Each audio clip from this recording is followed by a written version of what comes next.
Aujourd'hui, nous allons voir comment réaliser des switchbots ou des fingerbots. C'est l'une des solutions que l'on trouve sur le marché pour rendre connectés des interrupteurs qui ne le sont pas de base. Et tout cela à moindre coût. Cette vidéo est la deuxième d'une série sur la domotique que j'ai commencé il y a quelques temps. Donc n'hésitez pas à aller voir la première car j'ai posé les bases sur des éléments que je vais aborder dans celle-ci.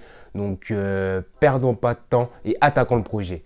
Le système du fingerbot est composé de plusieurs parties. On a tout d'abord la partie mécanique composée d'un moteur et d'un système pignon crémaillère. Ce système va permettre de transformer le mouvement rotatif du moteur en un mouvement de translation pour appuyer. Cette partie va être contrôlée par un microcontrôleur qui sera tout simplement un Wemos D1 Mini. Et pour finir, il faut alimenter tout ça. C'est là que vient la partie alimentation qui regroupe la batterie et tout le système de charge avec le MHCD42, un connecteur USB-C et une batterie lithium polymère.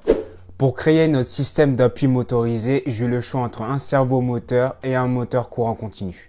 Pour ce projet, je me suis tourné vers le servomoteur pour plusieurs raisons. Premièrement, un servomoteur est beaucoup plus précis qu'un moteur CC et en plus, il est beaucoup plus simple à réguler. Deuxièmement, pour un moteur CC, il faut inclure ce qu'on appelle un pont en H qui sert à gérer le sens de rotation et la vitesse de rotation du moteur. Donc, il en existe toutes sortes et étant donné que notre boîtier il est déjà bien assez compact, on va éviter de mettre trop de composants là-dedans et franchement, ça va nous simplifier la vie d'utiliser un servomoteur qui n'en a pas besoin. On verra plus en détail les ponts en H dans une vidéo sur un projet qui me tient à cœur et qui j'espère sortira sur cette chaîne. Donc, bientôt, hein, bientôt. Troisièmement, la configuration sur Home Assistant d'un moteur à courant continu est beaucoup plus compliquée qu'un servomoteur. Il faut savoir que niveau software, je suis éclaté au sol. Enfin, c'est tout simplement que j'ai des servomoteurs en stock contrairement au moteur CC. Donc ça me permet de ne pas en avoir à racheter et ça me fait des économies quoi. Bon, il est temps de passer à la modélisation de ce boîtier. Le principal défi que j'ai eu a été de trouver la disposition parfaite pour placer tous les éléments en ayant le boîtier le plus compact possible sans interférer sur le système mécanique. Dans ce boîtier, j'ai créé 4 compartiments séparés de plusieurs plaques. On y retrouve tout d'abord le système de charge dans le compartiment 1, le système mécanique dans le compartiment 2, le Wemos D1 Mini dans le 3 et la batterie dans le 4. On envoie tout ça à l'imprimante et on se retrouve juste après. 5 hours later. Bon, on va aller récupérer nos petites impressions là. Hop. Voilà, c'est pas mal tout ça. Allez, c'est parti. Je commence par retirer les pièces sur le plateau pour ensuite enlever les supports délicatement. Quelque chose à ne pas mettre entre toutes les mains. Parce qu'avec Vega Missile, vous êtes satellisé. Ensuite, je viens tester mes pièces pour voir si elles s'emboîtent parfaitement. Malheureusement, lorsque j'ai voulu retirer le couvercle, celui-ci s'est cassé. Ah, il y a vraiment pas à être bourrin. Là, j'ai encore cassé ça, je vais devoir le réimprimer. C'est pas grave, j'ai fait quelques modifications sur Fusion et je repars pour une nouvelle impression. Bon, le temps que le couvercle et l'embout se réimpriment, on va passer à la programmation de notre carte. On va configurer 2 modes de fonctionnement pour notre switchbot. On aura tout d'abord un mode de switch et un mode bouton poussoir. Je me suis inspiré d'un code existant d'une chaîne YouTube que j'ai récupéré pour réaliser le mien et que j'ai juste ajusté afin de pouvoir faire ce que je souhaitais. Donc voilà, je pense que vous voulez voir à quoi ressemble le code, bah le voici. On commence par la configuration du servomoteur en lui donnant un identifiant et le pin sur lequel il est branché. Ce pin, on va lui donner un identifiant, son nom et une fréquence qui va indiquer la rapidité d'envoi du signal au servomoteur. On laisse la valeur par défaut de 50 Hz d'après la documentation de ESP-Home. J'ai créé des templates qui vont fonctionner comme des boutons de réglage et qui vont nous permettre de choisir la distance de déplacement de l'embout et le temps d'appui sur un bouton lorsqu'on est dans le mode bouton poussoir. On peut leur configurer une valeur min, une valeur max, un pas, une valeur initiale. C'est à vous de choisir selon votre situation. Donc voilà, vous faites comme vous voulez. On va pouvoir utiliser les valeurs fournies par ces templates pour la configuration de nos différents boutons. En parlant de configuration, pour le mode bouton poussoir, j'ai créé un bouton virtuel qui est conçu pour imiter une pression de bouton. Lorsqu'il est pressé, on tourne le servomoteur pour entraîner le système crémaillère embout pour appuyer sur le bouton. On attend un certain temps et ensuite il reprend sa position initiale. Et pour le mode switch, on crée un commutateur virtuel. Lorsqu'il est activé, le servomoteur tourne et entraîne le système crémaillère embout et lorsqu'il est désactivé, il prend sa position initiale. Voilà, si vous avez des questions par rapport à ce qu'on a fait sur le code et tout ça, n'hésitez pas à le mettre dans les commentaires, j'y répondrai avec grand plaisir. Bon. Maintenant, c'est la partie intéressante de l'assemblage.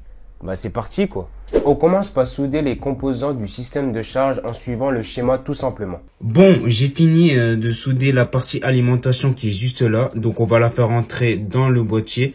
Je vais pas filmer cette partie parce que je sens que je vais galérer comme un fou parce que le boîtier il est super compact. Donc on se retrouve juste après. Ensuite, on va placer et souder le servomoteur dont j'ai coupé les bouts pour gagner de la place et le Wemo Z1 Mini. Ok, nouvelle update. Donc j'ai soudé le servomoteur avec le servomoteur et le Wemo Z1 Mini.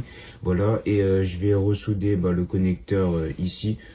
Donc on se retrouve juste après. J'ai eu un autre problème parce que nous, on aime les problèmes ici. Le connecteur USB-C ne rentrait pas dans son emplacement. Donc j'ai dû chauffer le PLA pour le fondre et le connecteur est passé bien comme il faut. J'aime bien! Donc là, on se retrouve. J'ai tout ressorti parce que j'ai eu un petit souci au niveau de la recharge. Il y avait une soudure qui s'était mal faite. Donc là, j'ai bien ressoudé tout ça. Et là, c'est parti. On va tester et voir si toutes les connexions sont bonnes. Donc c'est parti. Je vais allumer juste ici. Hop. Et je vais appuyer sur le bouton juste là. Hop, si je le trouve. Voilà, juste là. Pardon. Mais comment ça fonctionne pas là? Bon, on se retrouve juste après là. Ok, maintenant c'est l'heure de vérité. Alors, il y a eu quelques soucis. C'était au niveau de la batterie et aussi des soudures qui ont été mal faites. Donc, je les ai refait et tout ça. Et j'ai changé la batterie. Donc, c'est parti. On va tester et on va voir si ça refonctionne. Hop. J'appuie sur le bouton si j'y arrive. Mon chouchou! C'est bon, le voyant il est là.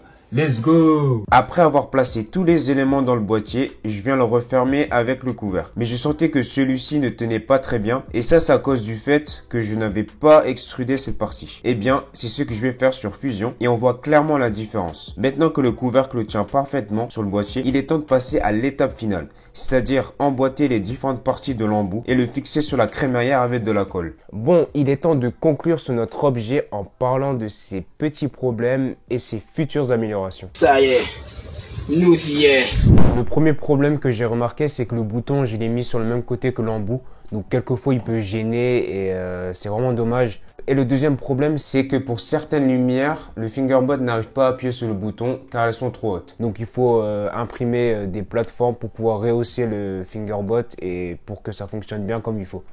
Bon, cet objet est assez compact et vous allez pouvoir le mettre partout et il va vraiment vous simplifier la vie. Si vous avez une imprimante 3D comme moi, vous pourrez vous amuser à imprimer différents embouts pour que le fingerbot puisse s'adapter à tout type de bouton. Ce projet ne va pas révolutionner notre quotidien. Il faut pas abuser non plus. C'est un projet pour flemmards, pour de la flemmardise intelligente, donc ça va encore. De plus, ce projet va être intéressant lorsqu'on va le mettre dans des automatisations. Voilà, si une lumière est à côté de nous, on va partir sur notre téléphone, aller sur Home Assistant, appuyer sur le bouton qui se situe sur le dashboard. Faut pas abuser non plus de la flemmardise. C'est pourquoi dans le prochain épisode, on va voir la réalisation de capteurs et de détecteurs qui vont nous être très utiles. On va pouvoir les associer avec notre petit gadget pour créer toutes sortes d'automatisation et routines. Merci d'avoir regardé cette vidéo. J'espère qu'elle vous aura plu et que vous avez compris, toutes les étapes nécessaires pour réaliser ce petit objet chez vous. Donc n'hésitez pas à activer la cloche pour ne pas manquer les prochains épisodes en lien avec ce capteur, ce détecteur plutôt, cet objet, voilà. Et voilà, n'hésitez pas aussi à aller sur Instagram, vous abonner et à me poser vos questions pour que je puisse y répondre. Donc voilà, c'est tout. Et n'oubliez pas aussi de lâcher un like aussi tant qu'on y est. Donc on se retrouve bientôt pour les prochains épisodes. Allez, salut!